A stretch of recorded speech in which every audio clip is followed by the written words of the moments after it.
बुधवार व्रत का था। बुधवार के दिन भगवान बुध ग्रह और श्री गणेश जी को समर्पित माना गया है। यह दिन सौम्यता, बुद्धिमान और वाणी की शुद्धता का प्रतीक होता है। बुधवार व्रत करने से जीवन में समृद्धि, व्यापारी में वृद्धि और पारिवारिक सुख शांति का वास होता है। जब भक्त पूरे श्रद्धा और नियम से बुधवार का व्रत करते हैं तो भगवान गणेश जी उनके सभी विघ्नों का नाश करते हैं और उन्हें सफलता की ओर ले जाते हैं। यह व्रत विशेष रूप से उन लोगों के लिए फलदायी है जो व्यापार, शिक्षा और पारिवारिक संबंधों में बाधाओं से फंसे रहते होते हैं। तो आइए सुनते हैं बुधवार की व्रत की यह पावन और मंगलकारी गाथा जो हमारे जीवन में नव आशा और सुख शांति का संदेश लेकर आती है। आज आप सुनेंगे बुधवार की संपूर्ण व्रत गाथा, गणेश भगवान की कहानी। तो बोलो गणेश भगवान की जय, गणेश भगवान की जय। भक्तजनों, आज आप श्रवण करेंगे गणेश जी की सवारी मूषक की कथा। बहुत समय की बात है, एक बहुत ही भयंकर असुरों का राजा था गजमुख। वो बहुत ही शक्तिशाली बनना और धन चाहता था। वो साथ ही सभी देवी देवताओं को अपने वश में करना चाहता था। इसलिए हमेशा भगवान शिव से वो वरदान के लिए तपस्या करता था।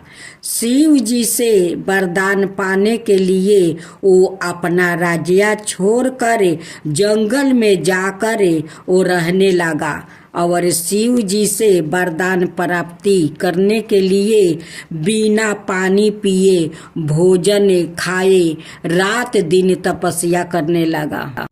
कुछ साल बीत गया। शिव जी उसके अपार तप को देखकर प्रभावित हो गया और शिव जी उसके सामने प्रकट हुए।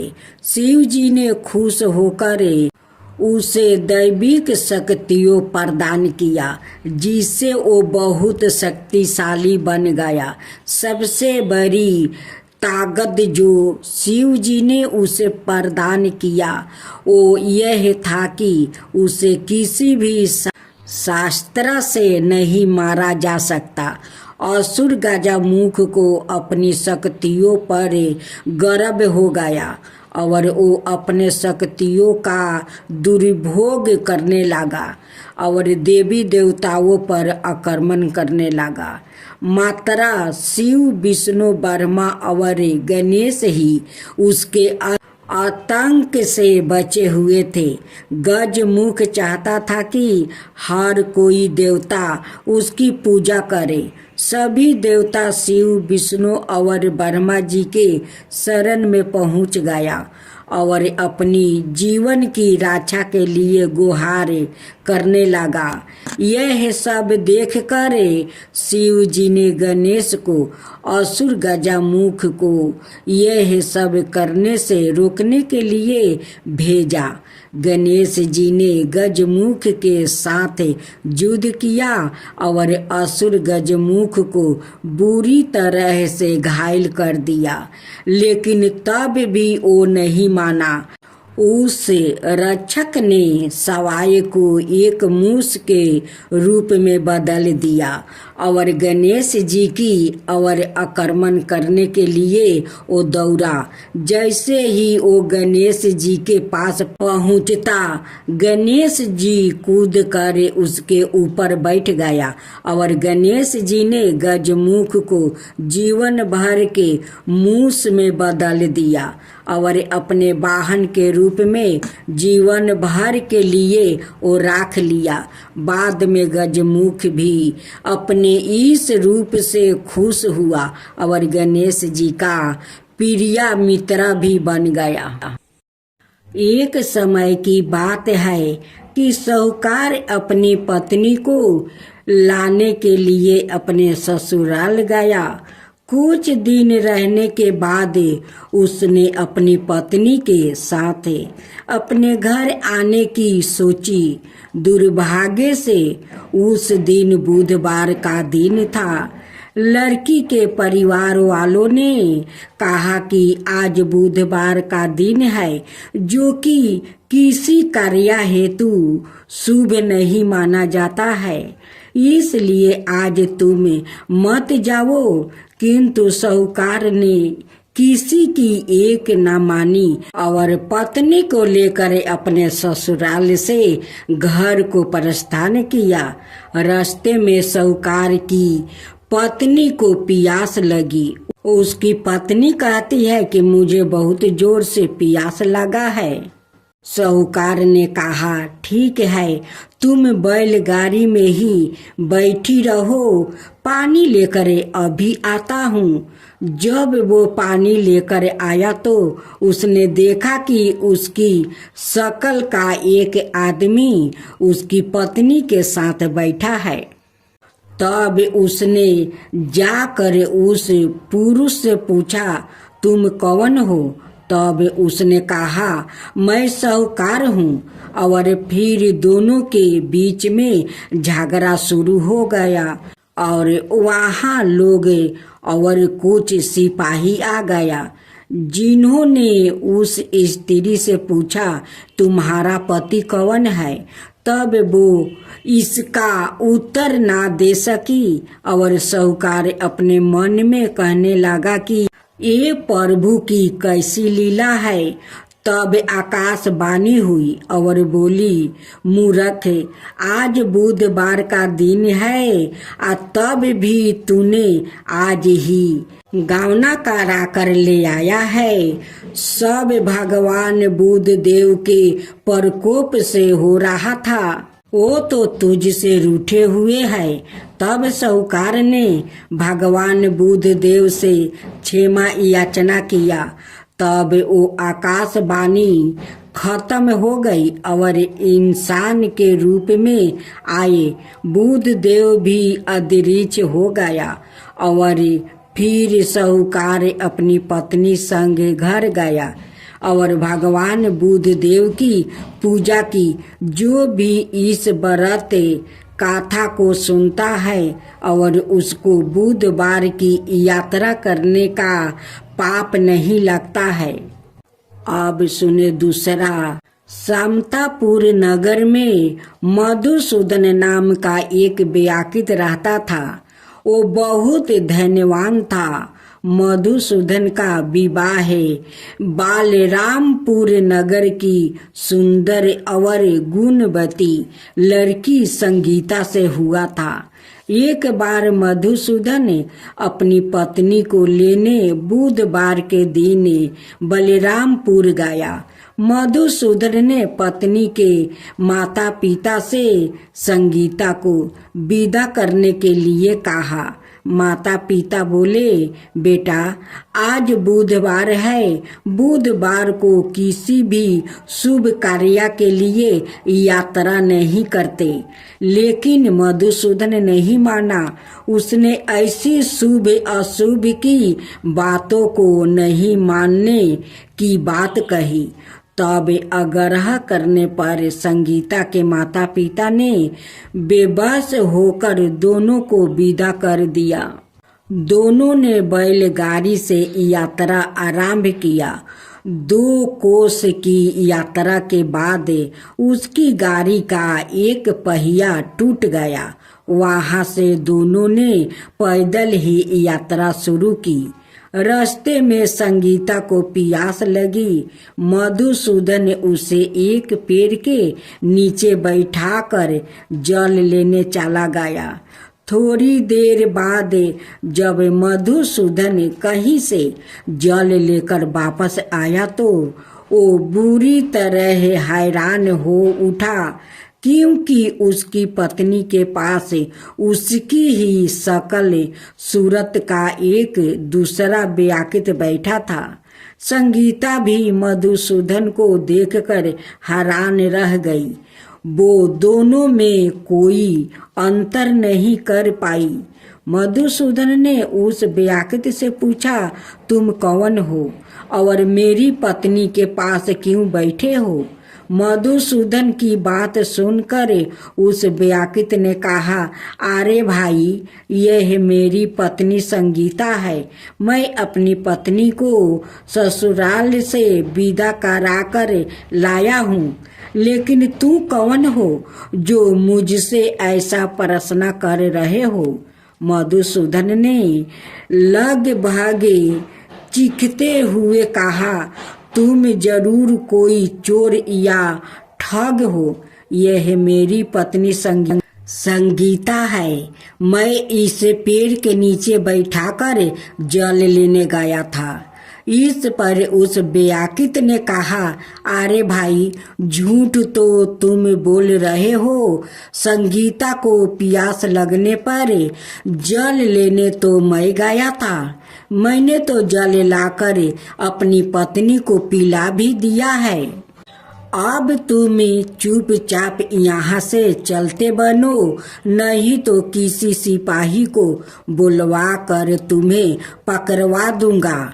दोनों एक दूसरे से लड़ने लगा। उन्हें लड़ते हुए देखकर बहुत से लोग वहां एकत्र हो गया। नगर के कुछ सिपाही भी वहां आ गया। सिपाही उन दोनों को पकड़कर राजा के पास ले गया। सारी कहानी सुनकर राजा भी कोई निर्णय नहीं कर पाए। संगीता भी उन दोनों में से अपने वास्तविक पति को नहीं पहचान पा रही थी। राजा ने दोनों को कारागार में डाल देने के लिए कहा। राजा के फैसले पर असली मधुसूदन भयभीत हो उठा। तभी आकाशवाणी हुई, मधुसूदन, तूने संगीता के माता पिता की बात नहीं मानी और बुधवार के दिन अपने ससुराल से प्रस्थान किया। यह सब भगवान बुद्धदेव के प्रकोप से हो रहा है। मधुसूदन ने भगवान बुद्धदेव से प्रार्थना की कि हे भगवान बुद्धदेव, मुझे क्षमा कर दीजिए। मुझसे बहुत बड़ी गलती हुई है। भविष्य में अब कभी बुधवार के दिन यात्रा नहीं करूंगा और सदाए बुधवार को आपका व्रत किया करूंगा। मधुसूदन के प्रार्थना करने से भगवान बुद्धदेव ने उसे क्षमा कर दिया। तभी दूसरा व्याकृत राजा के सामने से गायब हो गया। राजा और दूसरे लोग इस चमत्कार को देखकर हैरान हो गया। भगवान बुद्धदेव की इस अनुकंपा से राजा ने मधुसूदन और उसकी पत्नी को सम्मान पूर्वक विदा किया। कुछ दूर चलने पर रास्ते में उन्हें बैलगाड़ी भी मिल गई। बैलगाड़ी का टूटा हुआ पहिया भी जोड़ा हुआ था। दोनों उसमें बैठकर समतापुर की ओर चल दिया। मधुसूदन और उसकी पत्नी संगीता दोनों बुधवार को व्रत करते हुए आनंद पूर्वक जीवन यापन करने लगा। भगवान बुद्धदेव की अनुकंपा से उनके घर में धन संपत्ति की वर्षा होने लगी। जल्दी ही उनके जीवन में खुशियां ही खुशियां भर गई। बुधवार का व्रत करने से स्त्री पुरुष के जीवन में सभी मंगल कामनाएं पूरी होती है और व्रत करने वाले को बुधवार के दिन किसी आवश्यक काम से यात्रा करने पर कोई कष्ट भी नहीं होता है। गणेश जी की कथा। एक बुढ़िया थी, वो बहुत ही गरीब और अंधी थी। उसके एक बेटा और बहू थी। वो बुढ़िया सदाए गणेश जी की पूजा किया करती थी। एक दिन गणेश जी प्रकट होकर उस बुढ़िया से बोले, बुढ़िया माँ, तू जो चाहे सो मांग ले। बुढ़िया बोली, मुझसे तो मांगना नहीं आता है, मैं कैसे और क्या मांगू।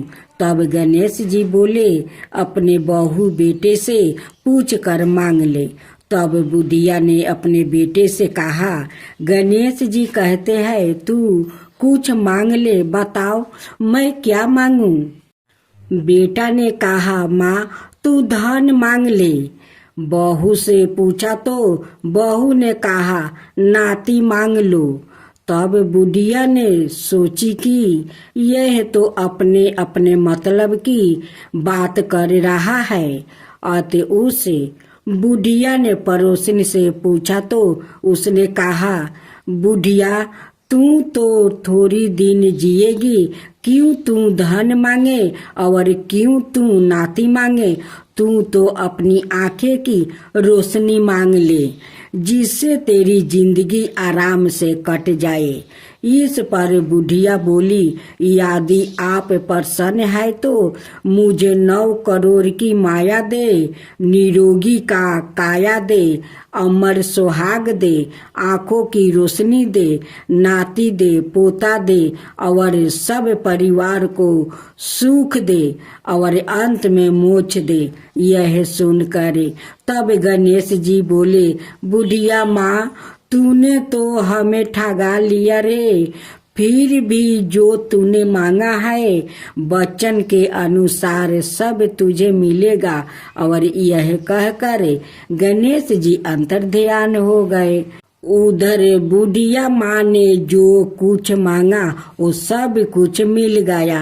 हे गणेश जी महाराज, जैसे तुमने उस बुढ़िया माँ को सब कुछ दिया वैसा ही सबको देना। अब सुने गणेश जी की सवारी मूषक की कथा। बहुत समय की बात है, एक बहुत ही भयंकर असुरों का राजा था, गजमुख। वो बहुत ही शक्तिशाली बनना और धन चाहता था। वो साथ ही सभी देवी देवताओं को अपने बस में करना चाहता था। इसलिए हमेशा भगवान शिव से वरदान के लिए तपस्या करता था। शिव जी से वरदान पाने के लिए वो अपना राज्य छोड़ कर जंगल में जाकर रहने लगा और शिव जी से वरदान प्राप्ति करने के लिए बिना पानी पिए भोजन खाए रात दिन तपस्या करने लगा। कुछ साल बीत गया।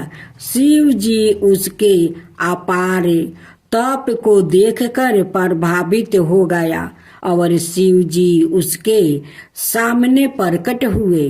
शिव जी ने खुश होकर उसे दैविक शक्तियां प्रदान किया, जिससे वो बहुत शक्तिशाली बन गया। सबसे बड़ी ताकत जो शिव जी ने उसे प्रदान किया वो यह था कि उसे किसी भी शस्त्र से नहीं मारा जा सकता था। असुर गजमुख को अपनी शक्तियों पर गर्व हो गया और वो अपने शक्तियों का दुरुपयोग करने लगा और देवी देवताओं पर आक्रमण करने लगा। मात्र शिव, विष्णु, ब्रह्मा और गणेश ही उसके आतंक से बचे हुए थे। गजमुख चाहता था कि हर कोई देवता उसकी पूजा करे। सभी देवता शिव, विष्णु और ब्रह्मा जी के शरण में पहुँचे और अपनी जीवन की रक्षा के लिए गुहार करने लगा। यह सब देखकर शिव जी ने गणेश को, असुर गजमुख को यह सब करने से रोकने के लिए भेज दिया। गणेश जी ने गजमुख के साथ युद्ध किया और असुर गजमुख को बुरी तरह से घायल कर दिया, लेकिन तब भी वो नहीं माना। उस राक्षस ने सवाए को एक मूषक के रूप में बदल लिया और गणेश जी की ओर आक्रमण करने के लिए दौड़ा। जैसे ही वो गणेश जी के पास पहुंचा, गणेश जी कूद कर उसके ऊपर बैठ गया और गणेश जी ने गजमुख को जीवन भर के मूस में बदल दिया और अपने वाहन के रूप में जीवन भर के लिए रख लिया। बाद में गजमुख भी अपने इस रूप से खुश हुआ और गणेश जी का प्रिय मित्र भी बन गया। अब सुने माता पार्वती और गणेश जी की कहानी। एक दिन पार्वती माता स्नान करने के लिए गई, लेकिन वहाँ पर कोई भी रक्षक नहीं था। इसलिए उन्होंने चंदन के पेस्ट से एक लड़के को अवतार दिया और उसका नाम रखा गणेश।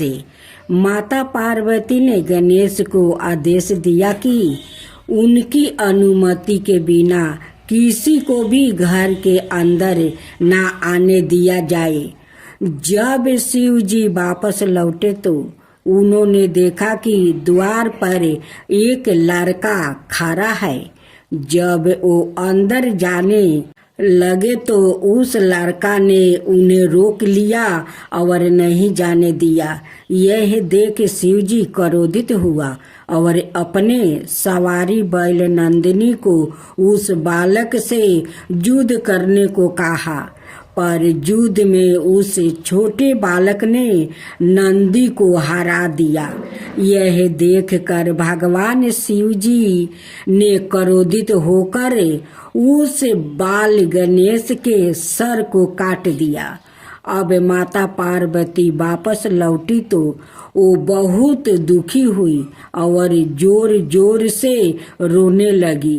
शिव जी को जब पता चला कि वो उनका सवाई का पुत्रा है, तो उन्होंने भी अपनी गलती का एहसास हुआ कि शिव जी ने पार्वती को बहुत समझाने की कोशिश की, पर वो नहीं मानी और गणेश का नाम लेते लेते और दुखित होने लगी। अंत में माता पार्वती ने क्रोधित होकर शिव जी को अपनी शक्ति से गणेश को दोबारा जीवित करने के लिए कहा। शिव जी बोले, हे पार्वती, मैं गणेश को जीवित तो कर सकता हूँ, पर किसी भी अनाए जीवित प्राणियों के सर को जोड़ने पर ही माता पार्वती रोते रोते बोल उठी, मुझे अपना पुत्रा किसी भी हाल में जीवित चाहिए। यह सुनते ही शिव जी ने नंदी को आदेश दिया, जाओ नंदी, इस संसार में जिस किसी भी जीवित प्राणी का सर तुमको मिले काट लाना। जब नंदी सर खोज रहा था तो सबसे पहले उसे एक हाथी दिखाई तो दिया, उसका सर काट कर ले आया। भगवान शिव ने उस सर को गणेश के शरीर से जोड़ दिया और गणेश को जीवन दान दे दिया। शिव जी ने इसलिए गणेश जी का नाम गणपति रखा और बाकी सभी देवताओं ने उन्हें वरदान दिया कि इस दुनिया में जो भी कुछ नया कार्य करेगा, पहले जय श्री गणेश को याद करेगा, तब इन कार्य को आगे करेगा और सफल भी होगा। तो बोलो विनायक गणेश की जय, गणेश भगवान की जय। एक कन्या थी। जब वो थोड़ी बड़ी हुई और उसको समझ आने लगी, तब से ही वो तुलसी माता जी की वो पूजा करने लगी। उसके प्रतिदिन का नियम था कि तुलसी माता जी का वो पूजन करने के बाद ही खाना खाती थी। जब वो कन्या शादी के लायक हुई तब उसके माता पिता ने उसकी शादी करवा दी। कन्या को उसके माता पिता ने दहेज में भी एक तुलसी का गमला दिया। ससुराल में वो प्रतिदिन सवेरे उठती है, पूजा करती है, फिर उसके बाद ही खाना खाने बैठती है। उसकी 2 जेठानी थी, वो दोनों उसका मजाक उड़ाती थी कि बड़ी नियम धर्म वाली बनती है। उन दोनों को उससे बहुत ईर्ष्या होती थी, इसलिए वो दोनों तुलसी जी का गमला छुपा देती है। वो कन्या बड़ी मुश्किल से गमला ढूंढ कर लाती है, अच्छे से पूजा करती है और फिर खाना खाती है। वो गमला ढूंढ कर ले आती तो एक दिन तो उसकी जेठानी ने क्या किया कि गमला ही दूर फेंक दिया। कन्या ने खूब ढूंढा पर उसे गमला नहीं मिला। वो बहुत ही परेशान हो गई। उस दिन तो उसने खाना भी नहीं खाया। उसका नियम जो था, उस कन्या की सच्ची भक्ति देखकर तुलसी माता उससे बहुत प्रसन्न हो गई और उसके कमरे में तुलसी माता का गमला प्रकट हो गया। अगले दिन सुबह जब वो उठी तो क्या देखती है कि उसके खाट के चारों कोने पर तुलसी माता का गमला आ गया है। यह देख कर वो तो बहुत प्रसन्न हो गई कि अब मेरी तुलसी माता को कोई चुरा नहीं सकेगा। पूजन करने के लिए भी कहीं और जाना नहीं पड़ेगा और कोई मेरी तुलसी माता को फेंक भी नहीं सकेगा। वो तो जल्दी से उठकर स्नान करती है और तुलसी माता की पूजन कर लेती है। जब वो खाना खाने बैठती तो उसकी जेठानियां मजाक करने लगी कि लो, देवरानी का नियम धर्म पूरा हो गया। उससे पूछती है कि तुलसी जी की पूजा कर ली क्या? देवरानी धीरे से बोलती है कि कर लिया। जेठानी बोलती है, कहाँ से कर ली? पूजा का गमला तो मैं फेंक दिया था। देवरानी कहती है कि देख लो, मेरे कमरे में खाट पर तुलसी जी लग रही है। जेठानी बहुत शर्मिंदा हुई और बोली कि देवरानी, तेरी भक्ति सच्ची है रे, हमने तुझे बहुत परेशान किया, हमें माफ कर देना। देवरानी उन्हें माफ कर देती है। हम सभी तुलसी माता जी से यही प्रार्थना करते हैं कि हे तुलसी माता, जैसी कृपा आपने देवरानी पर करी वैसा ही हम सब पर भी करना। महालक्ष्मी की कथा। एक गांव में एक साहूकार रहता था। साहूकार के एक बेटी थी। वो हर रोज पीपल सींचने जाती थी। पीपल के वृक्ष में से लक्ष्मी जी प्रकट होती थी और चली जाती थी। एक दिन लक्ष्मी जी ने साहूकार की बेटी से कहा, तू मेरी सहेली बन जा। तब लड़की ने कहा कि मैं अपने माता पिता से पूछ कर कल आऊंगी। साहूकार की बेटी ने घर जाकर अपने पिता को सारी बात कह दिया। तब उसके पिताजी बोले, वो तो लक्ष्मी जी है, अपने कोई और क्या चाहिए, तू लक्ष्मी जी की सहेली बन जा। दूसरे दिन वो लड़की फिर गई। तब लक्ष्मी जी पीपल के पेड़ से निकल कर आई और कहा, सहेली बन जाओ। तो लड़की ने कहा बन जाऊंगी और दोनों सहेली बन गई। लक्ष्मी जी ने उसको खाने का न्योता दिया। घर आकर लड़की ने माँ बाप को कहा कि मेरी सहेली ने मुझे खाने का न्योता दिया है। तब बाप ने कहा कि सहेली के जिमाने जाइयो पर घर को संभाल कर जाना।